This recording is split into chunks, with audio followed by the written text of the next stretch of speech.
Saudara, kita bahas soal persidangan kasus kematian Prada Luki bersama pakar hukum pidana Universitas Tarumanegara Heri Firmansyah. Selamat sore Pak Heri. Selamat sore Mbak. Pak Heri, kita sudah melihat bagaimana serangkaian proses persidangan yang berlangsung. Hari ini cukup banyak saksi yang diperiksa, saat ini sudah berlangsung ada 4 saksi dari anggota TNI. Yang kami ingin tanyakan pertama Pak Heri, kita melihat sudah ada 22 orang terdakwa sejauh ini, dan masing-masing terdakwa meskipun berkasnya ini dipisah atau terpisah begitu ya, ada 3 bagian berkas yang terpisah. Bagaimana Anda melihatnya, mengapa kemudian berkasnya dipisah padahal hukumannya ini sama saja? Bagaimana perspektif Anda sebagai pakar hukum pidana melihat ini? Ya, begini Mbak ya, bahwa dalam penanganan perkara memang kadang ada cara-cara yang dipandang lebih efektif dan efisien. Nah, ini salah satu pemilihan tadi adalah strategi untuk pemisahan perkaranya, tidak digabungkan ya tidak dicoba untuk digabungkan dalam satu berkas, karena mungkin ada penilaian-penilaian yang sudah diperhitungkan oleh tim auditor militer dengan melihat bahwa mungkin sebaran dari pelaku yang tidak hanya satu ya, agak kompleks soalnya, dari jumlah, kemudian juga dari mungkin perbuatan-perbuatan tadi mengarah pada satu perbuatan tertentu, itu kemudian lebih mudah untuk diklasifikasi dalam berkas yang terpisah, sehingga dalam pembuktiannya tadi ada tercipta efektivitas dan efisiensi.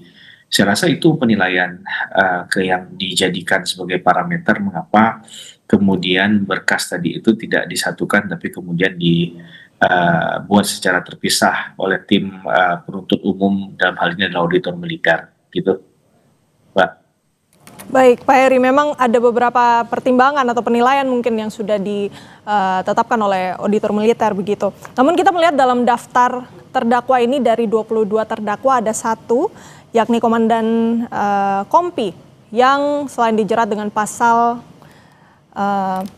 penganiayaan, ia juga dijerat dengan pasal pembiaran begitu, Pak. Melihat dengan dakwaan yang diberikan ini ada 9 tahun, bagaimana Anda melihatnya? Apakah ini sudah cukup memberikan keadilan begitu? Ya, dalam sistematika membaca peradilan militer dan juga berkaitan dengan pertanggungjawaban pidana, ketika seorang itu menjadi komandan ya, menjadi atasan, maka ada tanggung jawab yang dilekatkan kepada si komandan tadi ya terhadap bawahannya, sehingga berlakulah delik yang tidak hanya bicara tentang delik commission ketika orang itu melakukan satu perbuatan yang bertentangan dengan hukum, tapi ketika dia harusnya melakukan sesuatu sebagai suatu kewajiban hukum tetapi dia tidak melakukan, berarti dia tidak melakukan kewajiban yang seharusnya tadi dilakukan oleh dirinya.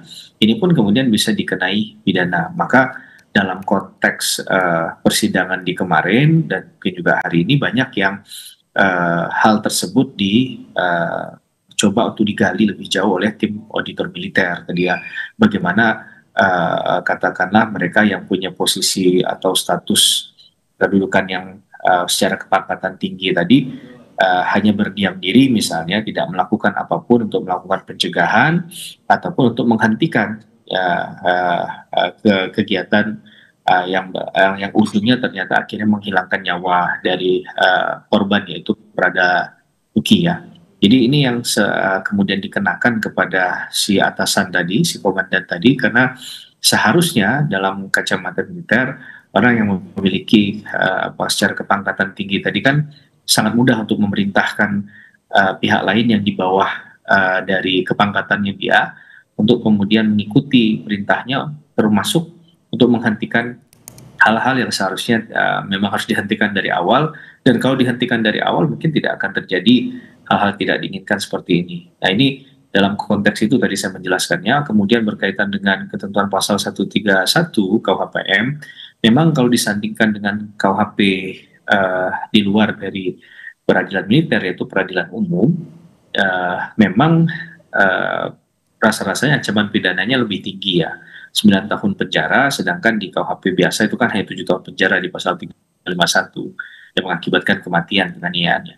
Tapi dalam hal ini tentu bagi korban ketika memutus seseorang dengan uh, apa tindakan yang mengakibatkan kematian bagi orang yang dia cintai, tentunya ketika ancaman pidananya hanya berupa angka, ya dianggap dia tidak memenuhi rasa keadilan. Karena tentu harapan, bayangan dari keluarga korban yang mungkin sama dengan apa yang dialami oleh pihak keluarganya yang kehilangan nyawa tadi.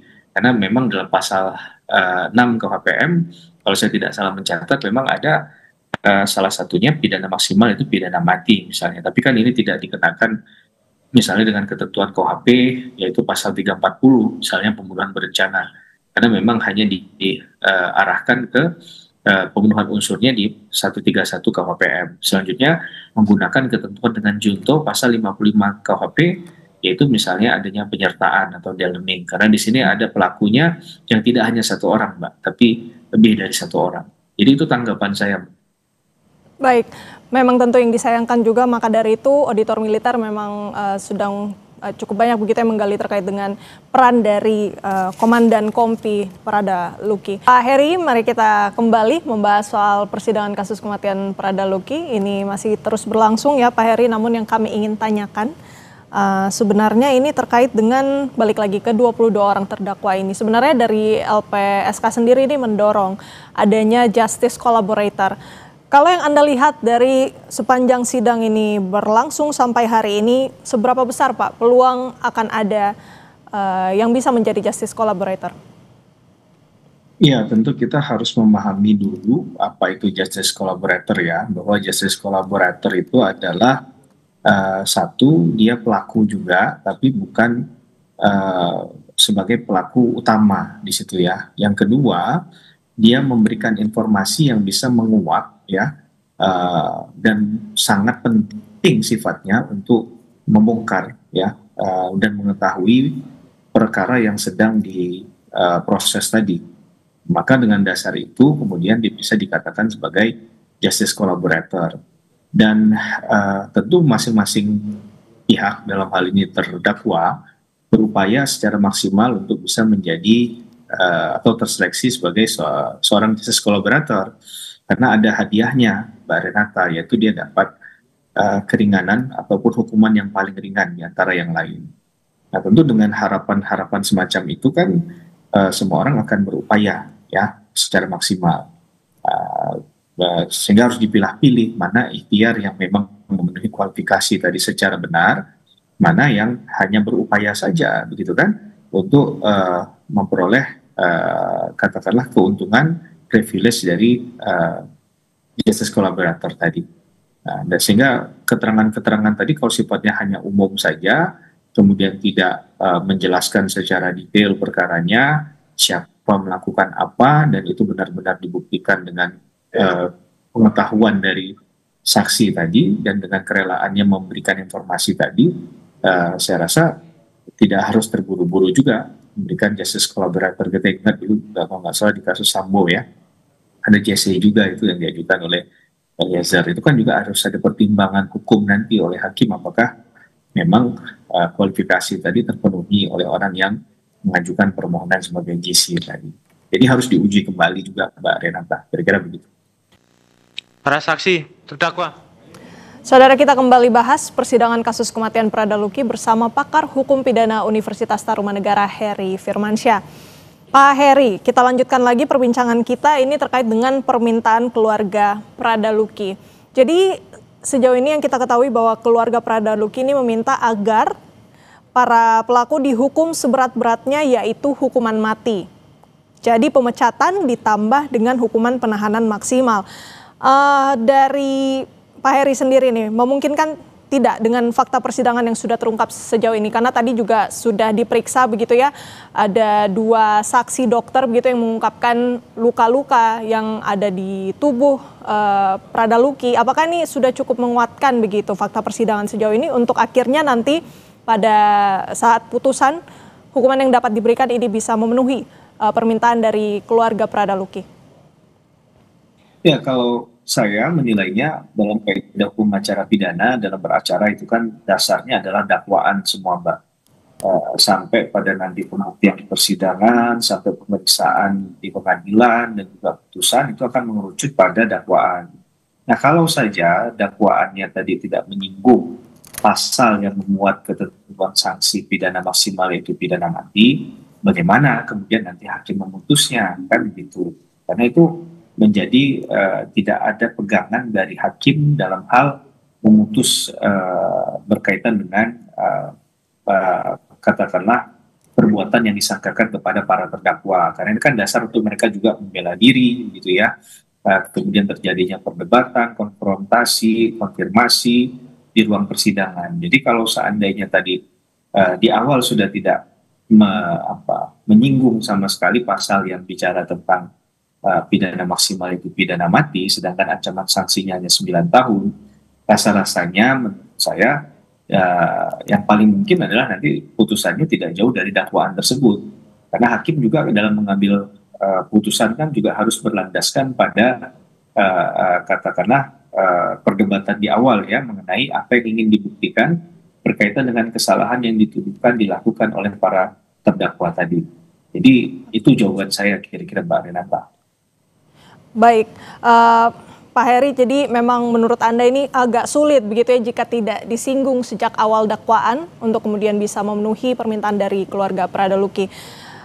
Tapi begini, Pak Heri, peristiwa penganiayaan ini kita lihat juga sudah menjadi presiden yang cukup buruk begitu ya bagi institusi militer. Bagaimana kemudian pengungkapan dari kasus ini tidak hanya bisa mewujudkan keadilan tentunya buat keluarga korban, tapi bisa juga memberikan efek jera untuk mencegah peristiwa serupa berulang di masa depan?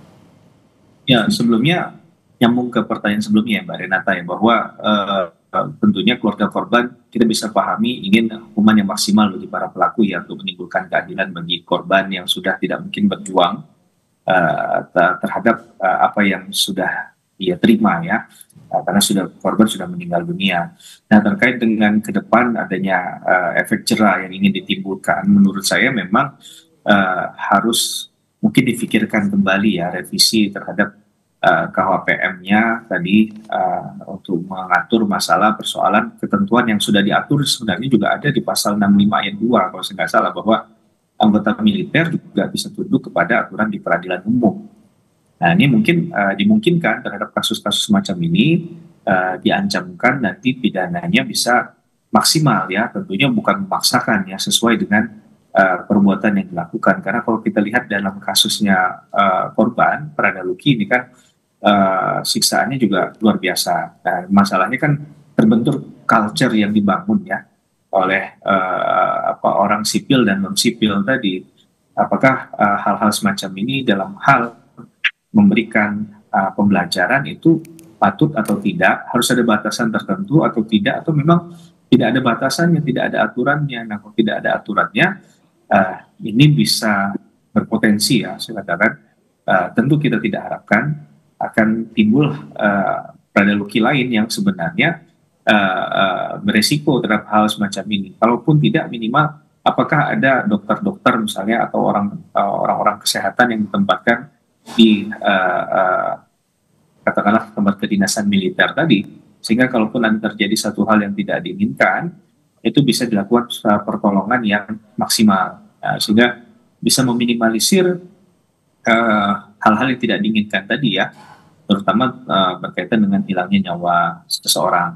Ya, kalau kita dibenturkan dengan kultur dan ini hal yang biasa, khawatirnya ada orang yang memanfaatkan kultur itu untuk melakukan tindakan yang merugikan orang lain kan secara hukum. Nah, ini juga perlu dipahami dalam perspektif tadi ya, karena tidak ada orang yang ingin masuk ke sana juga harus mengalami hal yang semacam ini. Tentunya mereka berpikir kalau maaf ya, kalaupun gugur ya mungkin di tempat terhormat misalnya di medan perang, dan ini kita berharap tidak ada kejadian lagi yang terjadi pada teman-teman di kedinasan militer ya, siapapun itu, apapun agamanya, sukunya, itu kita semuanya baik.